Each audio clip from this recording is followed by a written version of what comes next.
പണ്ട് പഴയ കാലത്ത് കേട്ടില്ലേ, പല അയിമത്തിൽ നിന്നുള്ള പലരും അവരെ ഖാദി സ്ഥാനത്തിന് വേണ്ടി ഏൽപ്പിക്കപ്പെടാൻ വേണ്ടി വിളിച്ചപ്പോൾ നാട്ടിൽ നിന്ന് വിളിച്ചോടിയവരുണ്ട്. അത് ഏൽക്കാൻ പറ്റൂല എന്ന് പറഞ്ഞിട്ട്. അത് കാലത്തിൻ്റെ വ്യത്യാസം നോക്ക്. ഇന്നിപ്പോൾ നമ്മൾ അന്വേഷിച്ച് കിടക്കുകയാണ് എവിടെ കിട്ടുക, മനസ്സിലായില്ല, ആരാണ് ഇപ്പം മരിച്ചത്, അതിൻ്റെ മുമ്പ് തന്നെ പോയി പേര് കൊടുക്കുക. ഇങ്ങനത്തെ ഒരു സംഭവത്തിലേക്ക് എത്തിച്ചേർന്നു നമ്മൾ. ഇതൊക്കെ നമ്മൾ മനസ്സിലാക്കുന്ന അറിയുന്ന സംഗതിയല്ലേ?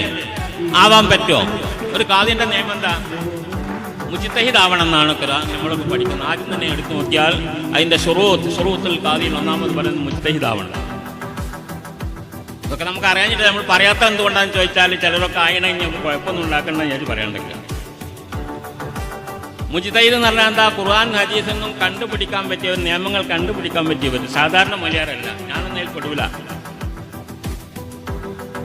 പറയാൻ പറ്റില്ല. ഞാൻ അതിൻ്റെ അടിസ്ഥാനം അതാണ്.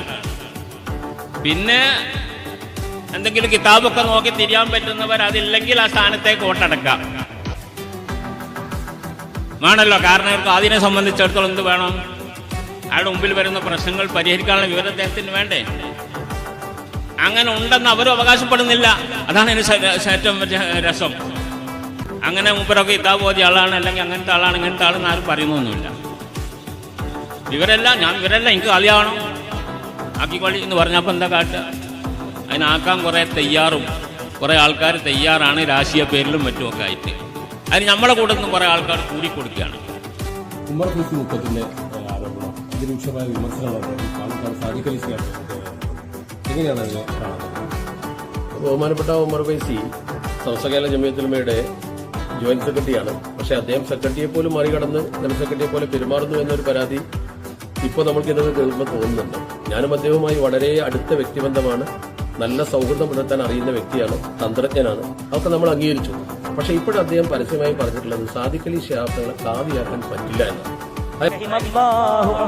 ഉമറിനെയും അല്ലാഹു അനുഗ്രഹിക്കുമാറാകട്ടെ. യഖൂലുൽ ഹഖ്, ഉമർ ഹഖ് മാത്രമേ പറയൂ.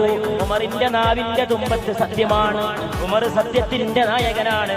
വഇൻ കാന മുറൻ, ആ സത്യം കൈപ്പുള്ളതാണെങ്കിലും ഉമർ സത്യമേ പറയൂ. ആ ഉമറിനെയും അല്ലാഹു അനുഗ്രഹിക്കട്ടെ. തറകഹുൽ ഹഖ് വമാ ലഹു മിൻ സദീഖ്. ഉമറിനെ സത്യം കൈവടിഞ്ഞിരിക്കുകയാണ്, ഒരു കൂട്ടുകാരനെ കൊടുക്കാതെ. അല്ലാഹുവിന്റെ റസൂലിന്റെ വചനം എത്ര മനോഹരം! ഉമറിനെ സത്യം കൈവടിഞ്ഞിരിക്കുന്നു, ഒരു കൂട്ടുകാരനെ കൊടുക്കാതെ. സത്യം ഉമറിനെ ഒറ്റക്കാക്കിയിരിക്കുന്നു എന്ന് പറഞ്ഞാൽ അതിന്റെ അർത്ഥം കൂടെ ആരുണ്ടെന്ന് നോക്കാതെ, കൂടെ ഒരു സ്നേഹിതനുണ്ടോ എന്ന് ആലോചിക്കാതെ സത്യത്തിന്റെ കൂടെ ഉറച്ചു നിൽക്കുന്ന സ്വഭാവമാണ്. ഈ ഒരു സമ്മേളനത്തിന് വരുമ്പോൾ പല ആശങ്കകളും ആകാംക്ഷകളൊക്കെ ഉണ്ട് എന്നത് ഒരു സ്വാഭാവികമാണ്.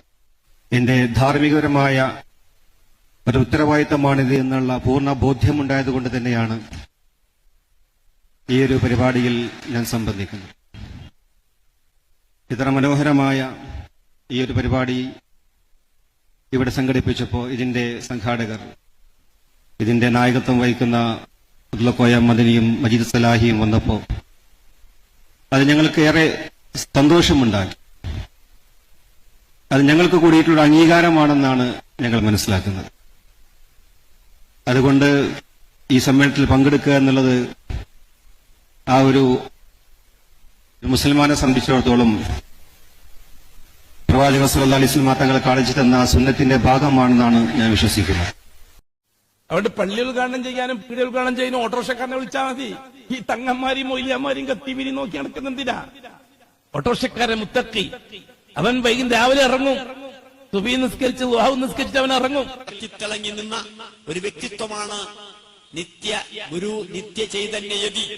പേര് നോക്കണേ, മാതാപിതാക്കളിട്ട പേരല്ല, രാജ്യം സമ്മാനിച്ച പേരല്ല. ശ്രീ ശ്രീ കാമകോടി മഠാധിപർ അല്ലേ? ശ്രീ ശ്രീ ശ്രീ ശ്രീ ശ്രീ ശ്രീ ശ്രീ ശ്രീ ശ്രീ ശ്രീ ശ്രീ ശ്രീ ശ്രീ ശ്രീ ശ്രീ 18 ശ്രീ ആചാര്യ രവിശങ്കർ, ശ്രീ ശ്രീ മാതാ അമൃതാനന്ദമയി ദേവി, സയ്യിദ് മുഹമ്മദ് അലി ശിഹാബ് തങ്ങൾ. മനസ്സിലായോ? പേരുകൾ കൊണ്ട് വലുതാവുക, ആര്? ജനങ്ങൾ വലുതാക്കുകയാണ്, മറ്റുള്ളവർ വലുതാക്കുക. ഒരു ആനുകൂല്യവും അല്ല അവിടെ തരൂല. അതുകൊണ്ട് തന്നെ ഞാൻ ഇന്ന ആളാണ്, ഞാൻ ഇന്ന തങ്ങൾ കുടുംബത്തിൽ ഒരു കാര്യമില്ല. ഞാൻ ഒന്നുകൂടി പറയണേ, തങ്ങൾ കുടുംബത്തിൽ പെടാതിരിക്കാൻ ദുആ ചെയ്യുന്നത്. അതിൽ പെട്ടാ താടി ഉണ്ടാവില്ല, മീശ ഉണ്ടാവില്ല, സുന്നത്തും ഉണ്ടാവില്ല, ഒന്നും ഉണ്ടാവില്ല, തൊപ്പി മാത്രം ഉണ്ടാവും, വേറെ ഒന്നും ഉണ്ടാവില്ല. ഏത് തങ്ങക്കാ താടിയുള്ളത്? ചിന്തിക്ക്, എത്ര തങ്ങന്മാർക്ക് റസൂലിന്റെ താടിയുണ്ട്? ഹാറൂൻ അലൈഹി ഇസ്ലാമിന്റെ താടി പൊക്കിൾ കൊടി വരെയായിരുന്നു. എത്ര തങ്ങന്മാർക്കുണ്ട് ഇവിടെ? ഇബ്രാഹിം നബിനേക്കാൾ വലിയ തങ്ങളുണ്ടോ? ആ ഇബ്രാഹിം നബിന്റെ ബാപ്പയാ നരകത്തിൽ ആ എടുക്കുന്നത്.